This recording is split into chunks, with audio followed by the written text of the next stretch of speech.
Time to make some amazing coffee. So you got your illy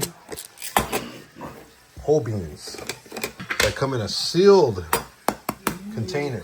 So we're gonna ground them up at a medium, which is here, for 10 seconds. We're gonna do 3 tablespoons of beans.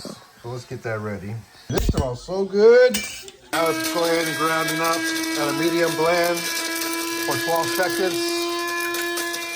And this one goes louder when it gets closer to the end. So now we're gonna boil some water, but I'm gonna make sure I get the right amount of water here. 6 to 7 ounces. A cup of coffee there into a skull bar right there. Just so we get the right amount so we don't overdo it. Some people measure it out like 200 milligrams and all this crazy stuff, which sounds good to do, but I just don't have the skill to do that. So while that boils, we're gonna use a French press. So this is the French press here. It's glass. You get these at Target, you bolt them, and while the water boils and boils, I'm gonna take this out. There's a little bit of electricity in there, you see.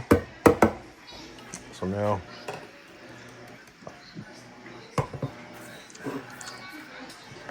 so I use half and half, so roughly I use about a tablespoon of sugar, but this is gonna be really strong coffee. When I say strong, I don't mean strong as in caffeinated strong. I mean like a strong tasting dark taste. And dark coffee strong doesn't necessarily mean more caffeine. If you want more caffeine, you want a medium roast. So this is the organic half and half. I would froth this, but then I would need a bigger cup. That's not the idea, to froth it up this time around. And it is already 8:54, so it's kind of late for coffee. Okay.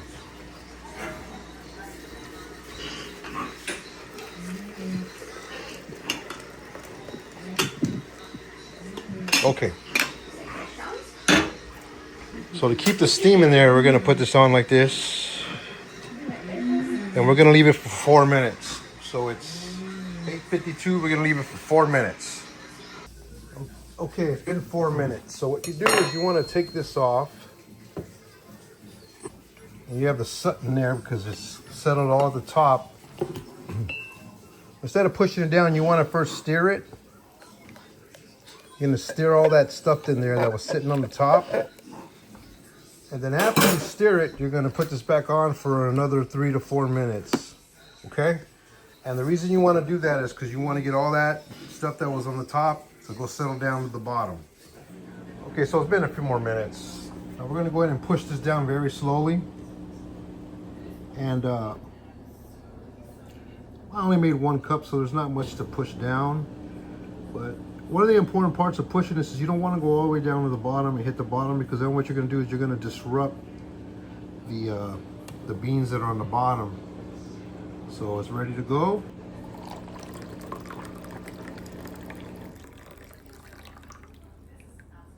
Okay, I'll clean that in a second. It's time for a taste test here. Let's see what it's like. It's pretty darn good. So by doing it this way, opposed to using a traditional Keurig, you can really taste the fullness of the beans because they're fresh beans that were just, grinded up. Then I pressed it instead of boiling it with a pot or again like a Keurig pod. And you do this once in a while. It's a little time consuming just to get a fullness taste of your coffee. So try this out and enjoy.